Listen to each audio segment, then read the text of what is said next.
Heads up! Heads up! Here's another one.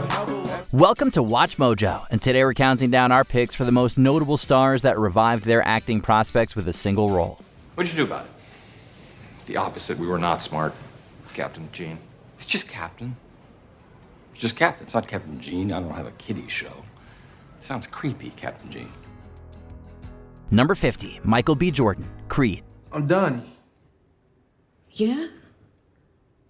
And I just moved in upstairs. Okay, what do you want, Donnie? It's late. Much like the Human Torch himself, Michael B. Jordan's resume burned hot and fast. It's a shame landing a gig as one of the Fantastic Four should have been a career high. Unfortunately, reviews for the film were so abhorrent, many felt no one involved could ever recover. You made it. Hey, Chloe said it was close. Not that close. And yet Jordan rose from the ashes. A mere few months after Fantastic Four set his bankability ablaze, he reaffirmed himself as a leading man with Creed. The glowing reviews and massive box office returns reignited Jordan's career at just the moment it was about to go out. He's been on a hot streak ever since. Look, Bianca, come on now, you different. How? When I'm around you, I feel like I know you my whole life. Tell me you don't feel the same way about me. Whatever, that's passion, that's infatuation, that phase. Well, I can't see that happen. Number 49, Natasha Lyonne, Orange is the New Black. I'm not gay. Hey, I'm just saying, I've noticed a pattern developing around breakfast time. So you come in late, just before Voss, strategically staggered arrival? Turns out a fictional stint behind bars is exactly what Natasha Lyonne needed. Following years of guest spots, independent films, and bit roles, her turn as Nikki Nichols put her back in the mainstream conversation, both with critics and audiences. It's not true. I mean, you don't know, so watch it with the rumors, all right? What's the matter with you? Nothing.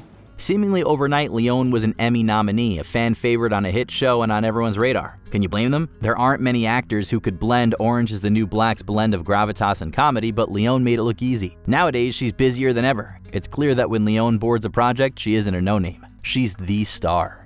I'm not going the weekend without dope. Clear eyes, full hearts, right? Can't lose. Number 48, Amitabh Bachchan, Zanjeer. उस दिलों की तरह मैं पीछे से हमला नहीं करता तेजा। मैं तुम्हें ये बताने आया हूँ कि मैं तुम्हें खत्म कर दूंगा। At a time when Bollywood was full of tall and handsome leading men, Zanjeer dared to cast a wider net. Enter Amitabh Bachchan. The up-and-comer had a spotty track record at the box office and even spottier career prospects. But the film's writer insisted he was the right man for the job, and boy, was he on the money. Zanjeer became a blockbuster classic, catapulting the careers of everyone involved. जिस दिन ये वर्दी ये कुर्सी नहीं होगी उस दिन तुम शराब यू ब्लडी नहीं साहब गला खराब हो जाएगा. Bachchan springboarded that success into another, and then another, and another. It's to the point that these days he's widely considered one of, if not the most influential Indian actor of all time. Now just imagine if they'd cast anyone else.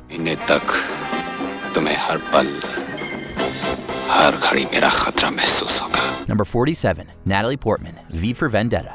I'm sorry, Evie. No, I'm the one that's sorry. Sorry I'm not a stronger person. Sorry I'm not like my parents. I wish I was, but I'm not. Despite raking in mountains of cash, the Star Wars prequels earned what you might call a mixed reception, especially towards its central romance between Anakin and Padme. Suffice it to say, Natalie Portman's phone wasn't exactly ringing off the hook afterward. But all that changed when the right movie happened to come along. Its name? V for Vendetta. I don't recall ever getting stood up by a more attractive woman. Mr. Dietrich. Gordon, please. I don't need Mr. to make this body feel any older. Gordon.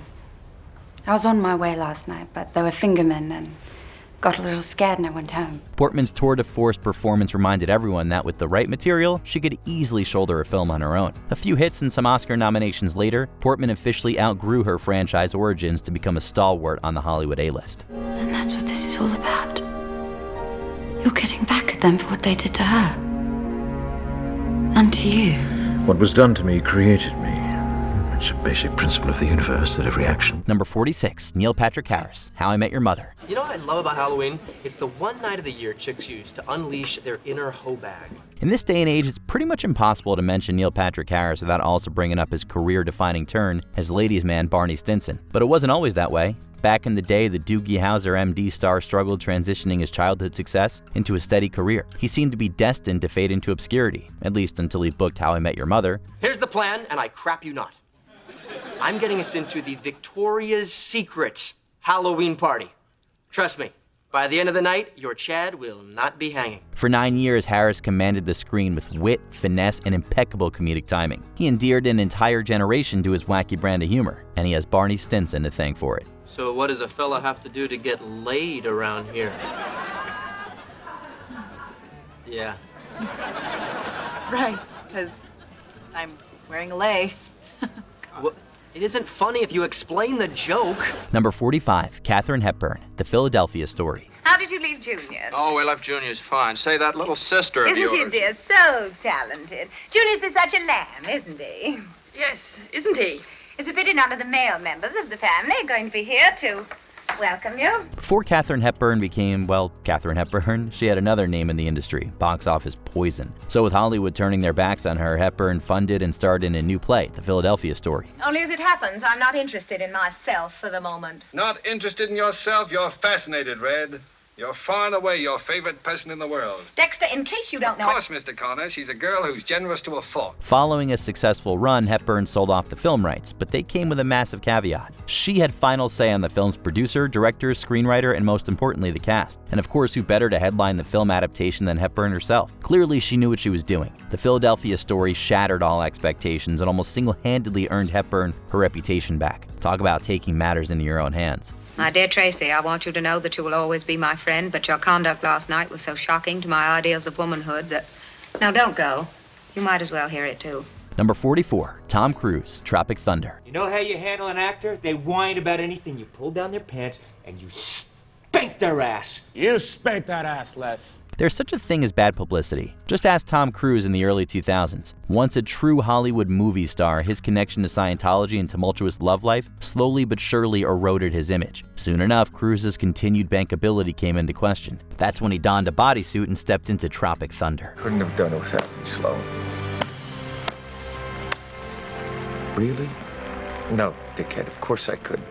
A nutless monkey could do your job. His hilarious work as Les Grossman had audiences in stitches. Given how little fuss there was when he received the Golden Globe nomination, it's obvious the masses had welcomed him back with open arms. However, it's still pretty funny that Tom Cruise is unrecognizable in the role that saved his career. We don't negotiate with terrorists.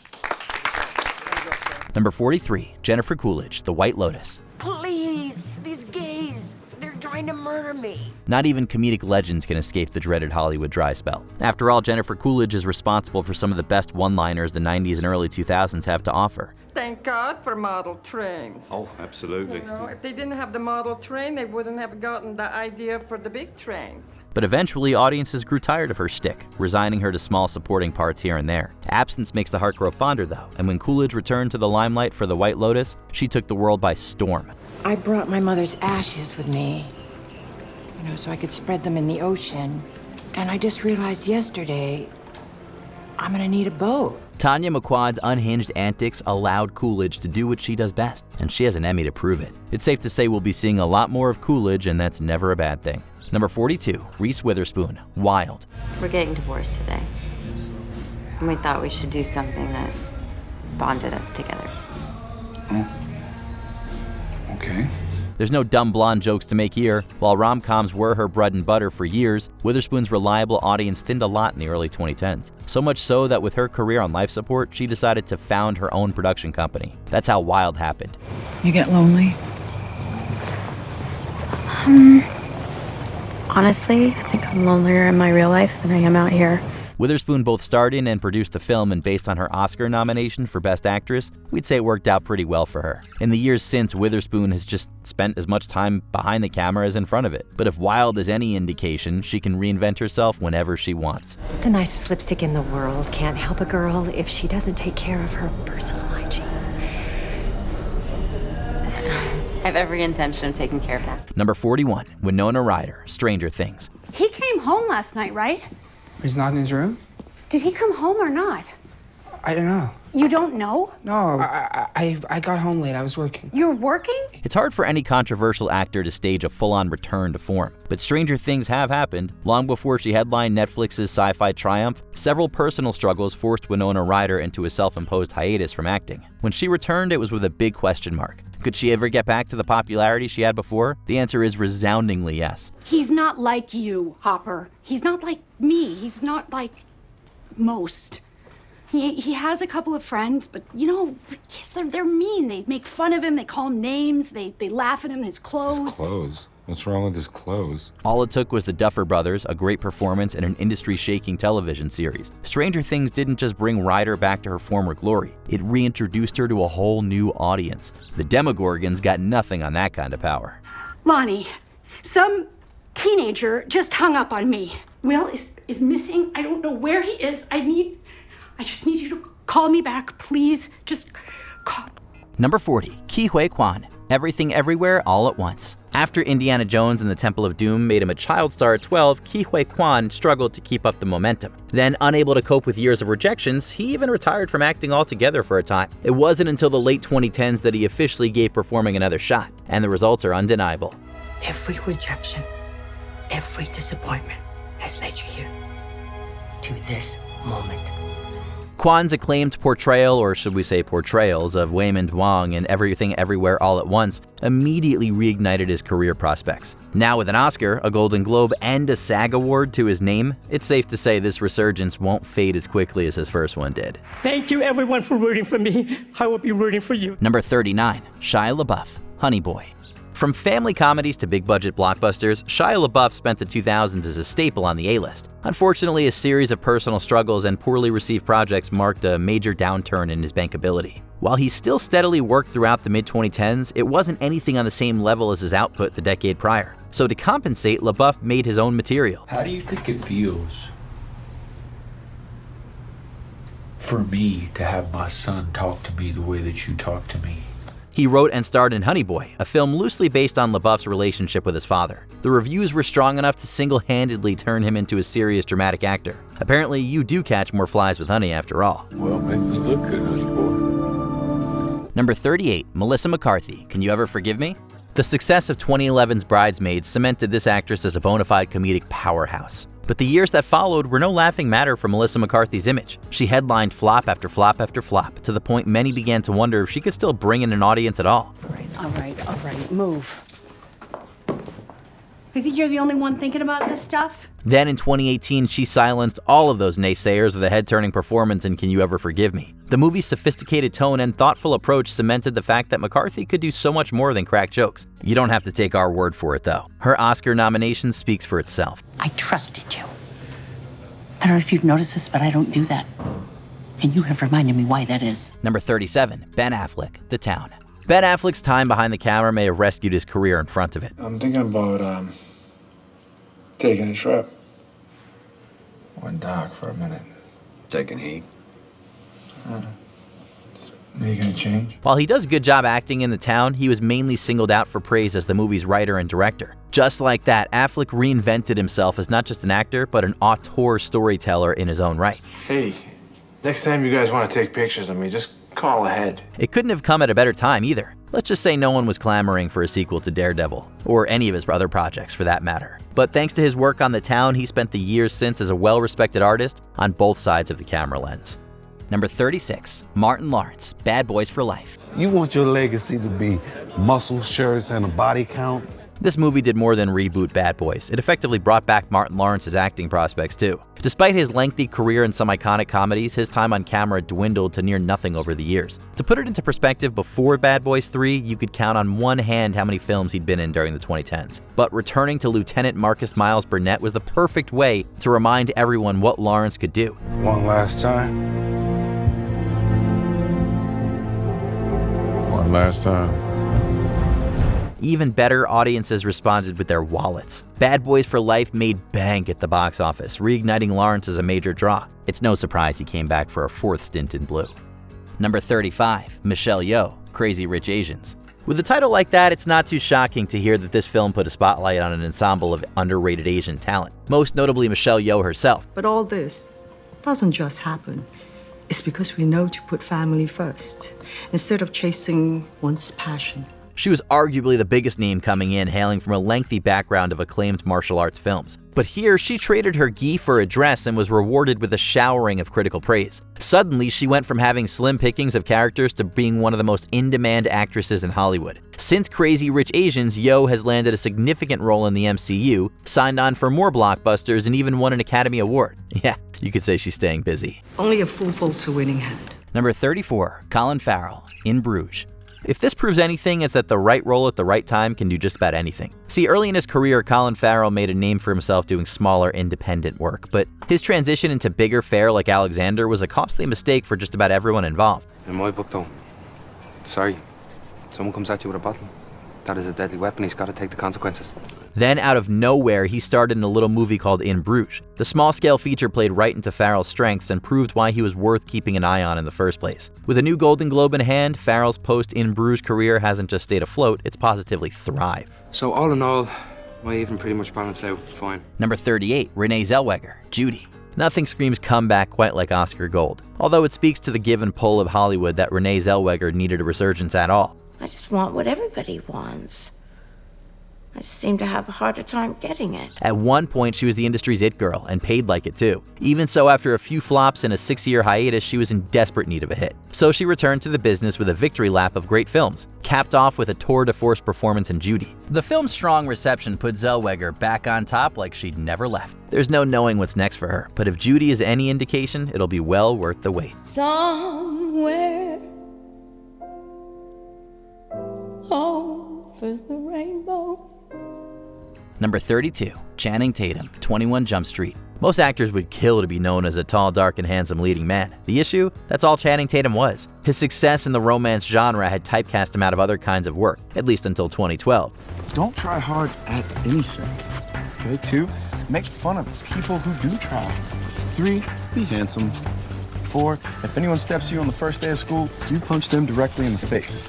When 21 Jump Street hit theaters, Tatum defied everyone's expectations by showing he was more than a pretty face. He could be funny too. Tatum's role as the too cool for school jock redefined him as a genuine movie star apart from any one genre. He hasn't abandoned his roots in romance, and he still makes plenty of comedies too. But it's clear they're not holding him back the way they once were. That's what I'm talking about. Love this science shit. This is what you guys do all day? Let's do it again. Number 31. Jennifer Jason Leigh, The Hateful Eight. Quentin Tarantino has a knack for impeccable casting, and this 2015 Western is no different. Look no further than Jennifer Jason Leigh. Despite a few noteworthy roles here and there, she seemed to be much more comfortable flying under the radar in independent film. I would call worse. And yet, she still proved up to the task of playing crazy Daisy Domergue. Her Oscar nomination implies so, at least. Leigh had always garnered positive marks in the underground circuit, but this quasi-breakthrough put her at the forefront of the conversation. In the ensuing years, the scale of her work hasn't actually changed all that much, but rest assured there are a lot more eyes on it now. When you get to hell, John, tell him Daisy sent you. Number 30, Sylvester Stallone, Rocky Balboa. Back in 1990, Rocky's 5th round in the ring left a sour taste in everyone's mouth. Worse, that became a running theme with all of Sylvester Stallone's work. After years and years of waning audience interest, the actor had no choice but to pick up the boxing gloves for a career Hail Mary. I mean, maybe you're doing your job, but why you gotta stop me from doing mine? As it turns out, that's just what Stallone's resume needed. The critical and commercial success of Rocky Balboa repositioned him as a true modern-day action star. Later, Stallone spun this win into a slew of other well-received projects. He was officially back in the game, and he didn't even need a training montage to do it. Now, if you know what you're worth, now go out and get what you're worth. But you gotta be willing to take the hits. Number 29, Jamie Lee Curtis, Halloween. 40 years after Michael Myers first picked up a butcher knife, he returned and made an actual killing at the box office. Despite the bloodshed, this reboot only proved that Jamie Lee Curtis's image was far from dead. Do you know that I pray every night that he would escape? What the hell do you do that for? So I can kill him. Her career lull wasn't because of any one flop anyway, it was an intentional break to focus on her family. So when she finally returned to Laurie Strode in 2018, the pent-up demand delivered the highest opening weekend gross for any film with a lead actress over 55 years old. Those unprecedented numbers slingshotted Curtis back into the forefront of the industry, a place she's comfortably stayed ever since. Happy Halloween, Michael. Number 28, Sandra Bullock, The Blind Side. Miss Congeniality herself almost fumbled this career-saving opportunity. Even though her more contemporary work was struggling to connect, Bullock turned down her role in The Blind Side 3 separate times. But after meeting with the real-life Leanne Tui, Bullock went as far as taking a pay cut to join the film. Honey, you're changing that boy's life. No. He's changing mine. That turned out to be for the best since the movie was a bona fide smash hit across the 2009 holiday season. The box office and awards shows didn't hurt, but the real benefit of The Blind Side was reaffirming Bullock as an undisputed household name. After all, she isn't considered one of the most influential people in the world for nothing. I said you could thank me later. It's later, Bert. Number 27, Brendan Fraser, The Whale. It's always hard to pinpoint exactly why a career flounders. In Brendan Fraser's case, you could blame it on his personal issues, his rumored blacklisting, or his habit of choosing poorly received work. Either way, the fact of the matter is that Fraser struggled to get back in the limelight for a while now. Who would want me to be a part of their life? And yet that underdog story made his riveting turn in The Whale all the more empowering. Fraser's authenticity as the overweight recluse Charlie became the must-see performance of 2022, earning him just about every industry award an actor could hope for. There's no better way to announce that Brendan Fraser is back and better than ever. I need to know that I have done one thing right with my life. Number 26, Lauren Bacall, Murder on the Orient Express. As this golden age actress learned the hard way, charging full steam ahead is a dual-edged sword. You don't know what I found this morning on top of the magazine I've been reading to send myself asleep. Just as soon as her trademark, lustful voice made her a sensation, Lauren Bacall was branded difficult to work with and went through a major career drought. Then, after a forced 8-year sabbatical, Bacall made her grand return to the silver screen in Murder on the Orient Express. The rest is film history. I've always heard she wanted to play comedy parts, but her husband wouldn't have it. Difficult or not, the Agatha Christie mystery made it clear that Bacall was a box office draw, especially in the right role. Still, the results weren't instantaneous. It took a few more years, but Murder's enduring legacy eventually put her career back on track. Number 25, Joaquin Phoenix, The Master. It's no hyperbole to say Joaquin Phoenix has no one to blame for his hiatus other than himself. He made the head-scratching decision to star in I'm Still Here, a mockumentary about Phoenix allegedly retiring from acting. It was all a meta-commentary, but the point got lost amidst middling reviews, leaving many thinking he'd actually left the business. Are you concerned with the impression you make?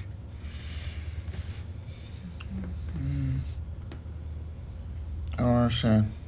Thankfully, he didn't stay down for long, and in 2012 the actor rose like, well, a phoenix. He delivered the performance of his career in Paul Thomas Anderson's The Master, and has an Oscar nomination to prove it. It's a good thing Phoenix didn't retire since he's quickly become one of the most respected actors of his generation. Tell me why you're not with her if you love her so much. I told her I'd come back and I never went back, and now I gotta get back to her. Why don't you go back? I don't know. Why don't you go back? I don't know! Number 24, Brad Pitt, Once Upon a Time in Hollywood. Another Quentin Tarantino film, another actor pulled from the brink of disaster. Before boarding this movie, Brad Pitt's highly publicized divorce from Angelina Jolie threatened to torpedo his entire image. And it very well might have if Once Upon a Time hadn't come along. It don't matter, George. We were colleagues from the past, and I just wanted to make sure you're doing okay. Pitt turned in a performance so riveting it practically demanded he be taken seriously again. Suddenly, the headlines about Brangelina's breakup were replaced with reviews for Pitt's stellar work. It was just the kind of support he needed to leave the scandal in the past and reestablish himself as a worthy solo act. The fact that he won his first acting Oscar too was just the cherry on top. Hey, I'm not gonna die. Make it a limp, I ain't gonna die. It's not my time yet, man. Number 23, Ellen Burstyn, Requiem for a Dream. From 1972 to 1981, Ellen Burstyn was nominated for a staggering 5 Academy Awards, and even took home 1. I'm somebody now, Harry. Everybody likes me. Pair that with starring roles in genre fare like The Exorcist, and she seems set for life. Unfortunately, that's not how Hollywood works. She saw heavy diminishing returns in the 80s and 90s, but soon enough, Requiem for a Dream brought her right back to the top. I'm gonna be on television. I just have to find out when. She earned her 6th career Oscar nomination, and with it came the support of the masses. Her fame was more or less restored. Burstyn's legacy became even more unshakable, and she's taken advantage of that by being much more selective with her projects. Number 22, Eddie Murphy, Dolomite Is My Name. After a performance like this, it's hard to imagine how Eddie Murphy ever left the mainstream. But boy, did he ever. His comedic reign of the 2000s plummeted off a cliff thanks to some notoriously awful projects. Looking at you, Norbit. There's your time. Now go get me something to drink. Oh. Audiences were so burned out on him that prior to Dolomite, he hadn't worked for 3 years. Before that, he'd already been out of a job for 4, but somehow, someway, his lauded work in Dolomite Is My Name turned all that around. So you know what they say, brother. Luck is where opportunity meets preparation. Nowadays, Murphy has more high-profile projects in development than he made in the entirety of the 2010s. If that's not the sign of a renaissance, we don't know what is. Number 21, James Stewart, It's a Wonderful Life. The end of World War II left the movie industry in a weird place, particularly for actors like James Stewart. Once hailed as the great American bachelor, he'd abandoned all that to enlist in the war effort. After 5 years away from the screen, It's a Wonderful Life was a big test for Stewart's post-war career. What is it you want, Barry? What do you want? You want the moon? Just say the word and I'll throw a lasso around it and pull it down. Hey, that's a pretty good idea. But it just couldn't meet those lofty expectations. Despite good marks for Stewart's work, the movie flopped at the box office. Luckily, a few re-releases and television broadcasts turned it into the iconic holiday staple it is today. If anything, it made Stewart an even hotter commodity than he was before the war. Talk about a welcome home present. What's that? That's a Christmas present from a very dear friend of mine. Number 20, Adam Sandler, Howard Ratner, Uncut Gems. This is how I win. All right? We've known for a long time that Adam Sandler could act, whether it be from his grounded performance in Punch Drunk Love or the surprisingly serious Funny People. However, he's developed a reputation for seeming much more comfortable screwing around on screen through, let's just say, eccentric characters. I'm so sick of that. Why are you so afraid to admit that we are connected? Face it, we shared mom's womb. We were roommates. Oh, that is just disgusting. Yet in 2019, he blew everyone out of the water with his manic energy in Uncut Gems. I can't figure it out. I can't figure out what I'm supposed to do. Everything I do is not going right. Everything I do is not going right. I don't know what to do. I really don't. It's too soon to tell where his career will take him from here, though he did threaten to make a movie that is so bad on purpose if he wasn't nominated for an Oscar, which he wasn't. Well, then bring on Grown Ups 3. We deserve it. Number 19, Johnny Depp, Captain Jack Sparrow, Pirates of the Caribbean, The Curse of the Black Pearl. No one ever really doubted Johnny Depp's abilities as an actor prior to 2003, but aside from Sleepy Hollow, he hadn't really starred in anything that had mass appeal, seeming to prefer off-kilter fare like Fear and Loathing in Las Vegas. Though it's easy to forget now, the prospect of Depp headlining an adaptation of Disney's Pirates of the Caribbean ride didn't sound all too appealing. You are without doubt the worst pirate I've ever heard of. But you have heard of me. However, when the first installment in the franchise was released, it was a massive success, and legions of fans popped up overnight to support Depp, who would even earn an Oscar nomination for his work. If you were waiting for the opportune moment, that was it. From there, he went on to become one of the biggest stars in Hollywood for the better part of 15 years. Number 18, Jim Carrey, Dr. Robotnik, Sonic the Hedgehog. Back in the 90s, Jim Carrey rose to fame portraying wacky characters like Ace Ventura, The Mask, Lloyd Christmas, and the Riddler, just to name a few. However, his typical shtick became more and more seldom in the decades to come, with his 2004 turn as Count Olaf in A Series of Unfortunate Events being arguably the last true Carrey performance. Throw in some personal troubles, and it seemed like the Carrey we knew and loved was gone. I'm doing just fine. There's no meaning to any of this. So I wanted to find the most meaningless thing that I could come to and join. And here I am. Enters Sonic the Hedgehog, where his zany portrayal of classic video game baddie Dr. Robotnik was praised for harkening back to his previous work. Evil grows in the dark. Though the film was plagued with post-production issues, Carrey is certainly one of the reasons the sequel was greenlit. I was not expecting that.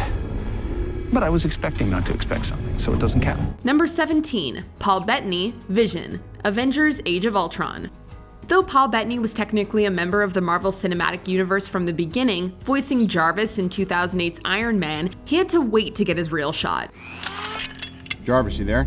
At your service, sir. In those intervening years, he starred in a slew of critical and commercial failures, be it movies he headlined like Legion and Priest, or those where he acted as a supporting player like The Tourist and Transcendence. Just when it seemed like he didn't know how to pick 'em, Bettany's MCU investment paid off with the advent of Vision in Avengers: Age of Ultron. It's a privilege to be among them. You're unbearably naive. Well, I was born yesterday. A bright spot in a decent enough sequel, Bettany was perfectly cast to play the android, a role he's gone on to reprise in multiple MCU properties. Wanda and Vision, aren't we a five-pair? This is our home now. I want us to fit in. Number 16, Chris Evans, Captain America. Captain America, the First Avenger. From one MCU cast member to another, Chris Evans got his first chance to play a superhero in the first two Fantastic Four movies as Johnny Storm, also known as Human Torch. However, that franchise fizzled out early, and his later attempts to participate in superhero comic book adaptations like Push and The Losers also failed. Proving that the fourth time's the charm, Evans finally landed the perfect role in that of Steve Rogers and the titular hero in Captain America: The First Avenger. How'd you feel? Taller. You look taller. His popularity as the character growing with each subsequent appearance, Evans rounded out his time in the MCU by making fans everywhere weep. Now let's see what he does outside the comic sphere. Very nice. Matter of fact, eat shit. How's that? Number 15, Kristen Stewart, Valentine, Clouds of Sils Maria. Not the last actor to be marred by the Twilight saga that we'll talk about on this list, Kristen Stewart found herself one of the most disliked actors in Hollywood by the series' end in 2012. Nessie? You nicknamed my daughter after the Loch Ness Monster? Her affair with Snow White and the Huntsman director Rupert Sanders, and subsequent breakup with Twilight co-star Robert Pattinson, didn't help matters. Moving somewhat out of the limelight, Stewart built her career back up with a string of indie movies, but the one that made doubters prove she could act came in 2014 with Clouds of Sils Maria. At 20, you saw Sigrid's ambition and you saw her violence because you felt it in yourself. So that's what I'm saying. The text is like an object.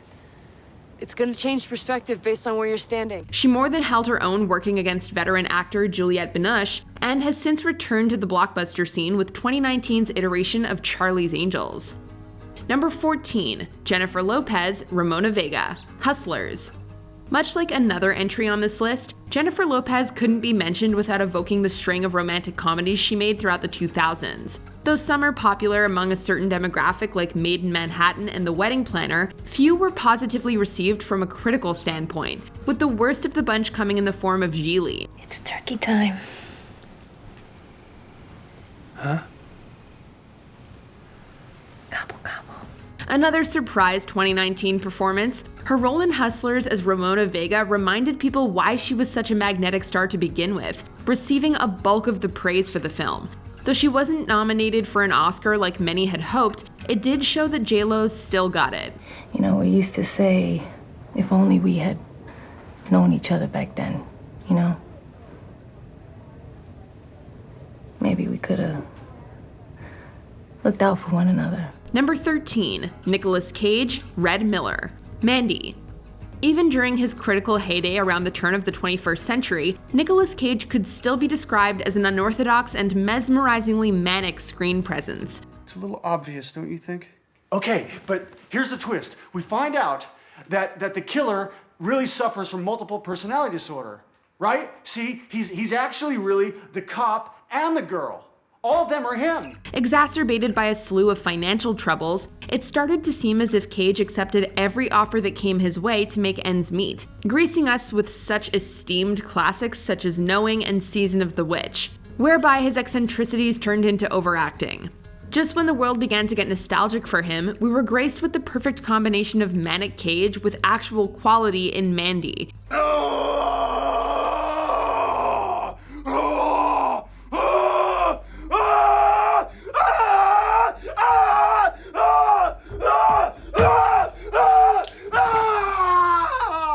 It remains to be seen what kind of career renaissance may be over the horizon, but if it's anything like Mandy, we're here for it. Number 12, Chris Pratt, Star-Lord, Guardians of the Galaxy. Beginning in 2009, Chris Pratt showed the world just how funny he could be on the NBC sitcom Parks and Recreation as fan favorite Andy Dwyer. Leslie, I typed your symptoms into the thing up here and it says you could have network connectivity problems. However, his presence in film remained rather limited for several years, inhabiting only small roles in good movies like Zero Dark 30, and roles that were memorable for the wrong reasons like his turn in Movie 43.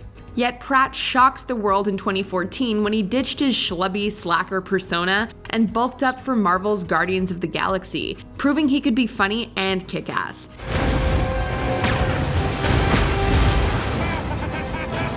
This led him to being one of the most bankable stars in Hollywood, following up with more blockbusters like Jurassic World. Number 11, Michael Keaton, Regan Thompson, Birdman. And the next time you screech, it'll explode into millions of eardrums. You'll glimmer on thousands of screens around the globe. Back in the day, people were skeptical of Keaton's casting as the Caped Crusader in Tim Burton's Batman movie, though many were silenced when they saw him don the cape and cowl on the big screen. After a single sequel, Keaton stepped away from the franchise, which got significantly worse while Keaton did, well, Jack Frost. You the man! No, you the man! Nope, I'm the snowman! Keaton stayed relatively quiet for much of the 2000s, but we're sure the meta-commentary on his career in 2014's Birdman was too good to pass up. Listen, hold on. That wasn't an accident. What do you mean? I made it happen. Oh, okay. The film was a critical sensation, ultimately winning Best Picture and making Keaton an Oscar nominee. Since then, Keaton has been in a slew of big movies, in addition to being another bird-themed character in a superhero movie as the MCU's Vulture. There you go, Mason.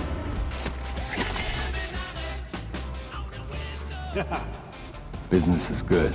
Number 10, Matthew McConaughey, Ron Woodruff, Dallas Buyers Club. Screw the FDA. I'm gonna be DOA. I gotta sue the hospital to get my medicine? For much of his career, Matthew McConaughey was ridiculed for making a throng of lazy romantic comedies, from Failure to Launch to Ghosts of Girlfriends Past. It had been the end of me. So I cut it short. Then a little thing called The McConaissance happened, which started slow with movies like The Lincoln Lawyer and Mud, allowing McConaughey to reveal his acting chops in a big way. It crested it in 2013 when he gave an absolutely transformative performance in Dallas Buyers Club, which saw him pick up numerous critic accolades, culminating in an Oscar for Best Actor. Now we live in a world where McConaughey starring in serious projects like Interstellar and True Detective isn't taken as jokes, but as good marketing ploys, to which we can only say, all right, all right, all right. Number 9, Mickey Rourke, Marv, Sin City. No reason at all to play it quiet. No reason to play it any way but my way. While you could argue that his Oscar-nominated turn in 2008's The Wrestler put Mickey Rourke back in the winner's circle, we maintain that came a little earlier in 2005 with Frank Miller's Sin City. In the neo-noir thriller, he plays Marv, a hard-hitting brute out for revenge and to clear his name for the death of his lover. Though the ensemble film has plenty of memorable characters, he was especially so, as he adopted the tough guy persona we'd know him for then on. In typical career resurgence fashion, he then joined a superhero movie in Iron Man 2, and even reprised his role as Marv in 2014's Sin City: A Dame to Kill For. Looks like trouble. Looks like Christmas. Number 8, Liam Neeson, Brian Mills, Taken. Believe it or not, there was a time when Liam Neeson was better known as a dramatic actor, with only limited action set pieces in movies like The Phantom Menace and Batman Begins. Though he wasn't exactly starved for work, his career took a turn for the badass in 2008 with a little movie called Taken, in which he single-handedly takes down a procession of scumbags as he rescues his daughter from a sex trafficking ring. If you let my daughter go now, that'll be the end of it. I will not look for you. I will not pursue you. But if you don't, I will look for you. I will find you. And I will kill you. Opening the floodgates for other middle-aged actors to become action stars, virtually everything Neeson made afterward was an action romp of sorts, from The A-Team to The Grey to Non-Stop to The Commuter. Seriously, the list goes on and on. There's a plan in everything, kid. And I love it when a plan comes together. Number 7, Ryan Reynolds, Deadpool. Deadpool. Oh, hello. I know, right? Whose balls did I have to fondle to get my very own movie? I can't tell you, but it does rhyme with Pulverine. Despite being one of the most likable movie stars in the business, Ryan Reynolds was hit with a barrage of box office bombs in the early 2010s. As he'll gladly tell you now, 2011's Green Lantern was far from the crowd-pleaser DC had in mind for their iconic hero's first feature. And please don't make the super suit green. or animated. We knew he was right for the Merc with a Mouth, but the studio's botching of the character in X-Men Origins Wolverine hardly inspired confidence. Wait, is that you? Stryker finally figured out how to shut you up. Fortunately, he got the comics-accurate solo film we'd been dreaming of in 2016, and it did not disappoint. We just have to thank whoever released the test footage that got the ball rolling, whether or not that person's name rhymes with Schmeyen Schmenolds. Besides, nobody's getting hurt.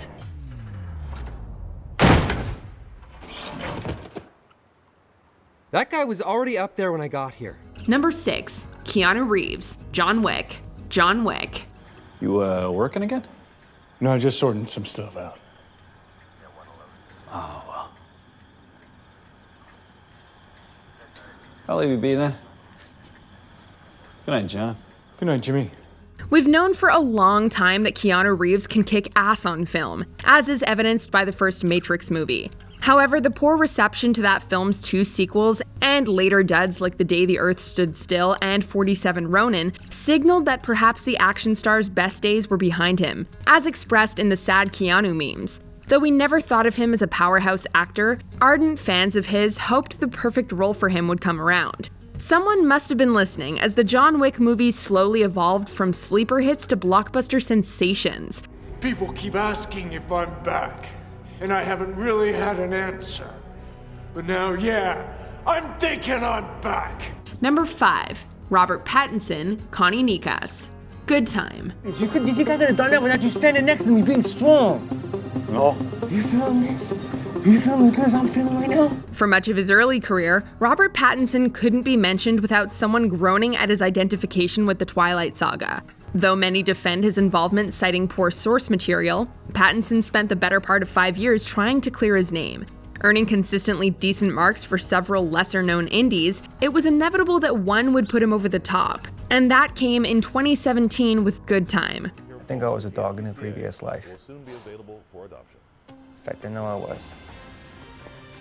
That's why they love me so much. Pattinson gave a commandingly manic performance as a criminal evading capture all throughout New York City. Along with The Lighthouse, this gave Pattinson the freedom to do basically whatever he wanted. And apparently, what he wants is to be Batman. You don't know what I'm talking about at all. Number 4, Marlon Brando, Vito Corleone, The Godfather. I'm gonna make him an offer he can't refuse. Everyone knew Brando was a heavyweight actor from the get-go with his early work in movies like A Streetcar Named Desire and On the Waterfront, the latter of which he won an Oscar for in 1955. You don't understand. I could have had class. I could have been a contender. However, the 60s saw Brando grow increasingly cynical towards the craft, as an uncharacteristic multi-picture studio signing led to a string of disappointing flops. Despite his infamy for being difficult to work with, Brando transcended all criticisms in 1972 with his embodiment of Mafia Don Vito Corleone in The Godfather. Look how they massacred my boy. Brando commanded the screen yet again, winning his second Oscar, and later proved that some of his best work was still ahead with Apocalypse Now. Though the less said about the island of Dr. Moreau, the better. This is the most outrageous spectacle I have ever witnessed. Look at yourself. I understand that I must be shocking to you. Number 3, Drew Barrymore, Casey Becker, Scream. Wait, don't hang up. What? I want to talk to you for a second. Long referred to as America's sweetheart, then child actress Drew Barrymore fell out of fashion in her adolescence due to issues attributed to a troubled upbringing. By the time Scream came out in 1996, people were intrigued to see what she would do in her 20s as the star of a meta satirical slasher movie. You never told me your name. Why do you want to know my name? I want to know who I'm looking at. They were in for a huge surprise as the movie's biggest draw was killed off in the opening scene. Naturally, it was a small part, but boy was it the shocking, memorable one she was looking for. She springboarded off that into a career as a romantic comedy lead in films like The Wedding Singer and Never Been Kissed. Suffice it to say, Drew's still got us screaming.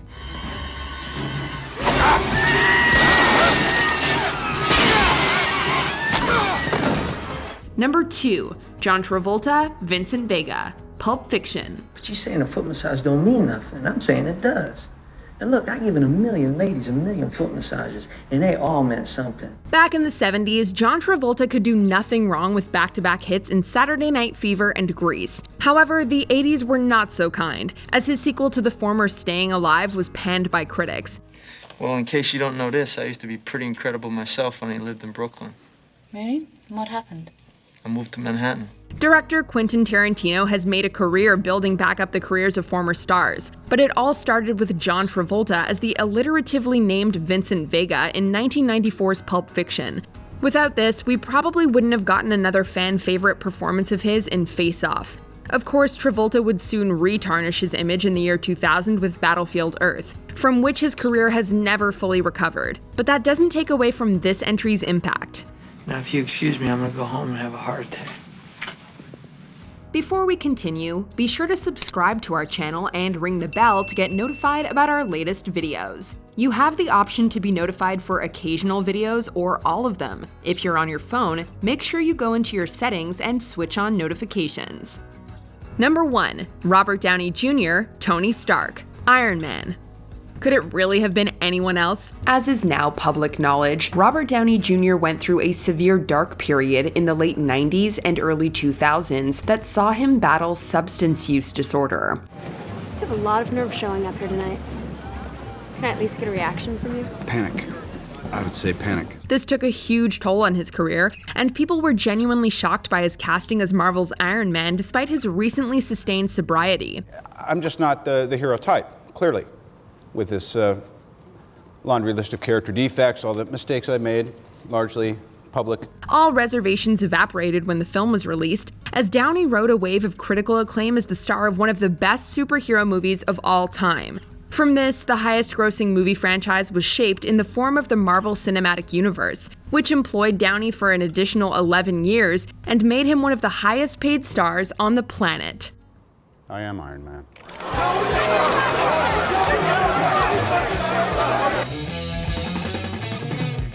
What other actors rescued themselves from the brink of irrelevance? Sound off in the comments below. If the way I raised your mother means that she hates me, but that she's prepared for the horrors of this world, then I can live with that. Did you enjoy this video? Check out these other clips from WatchMojo and be sure to subscribe and ring the bell to be notified about our latest videos.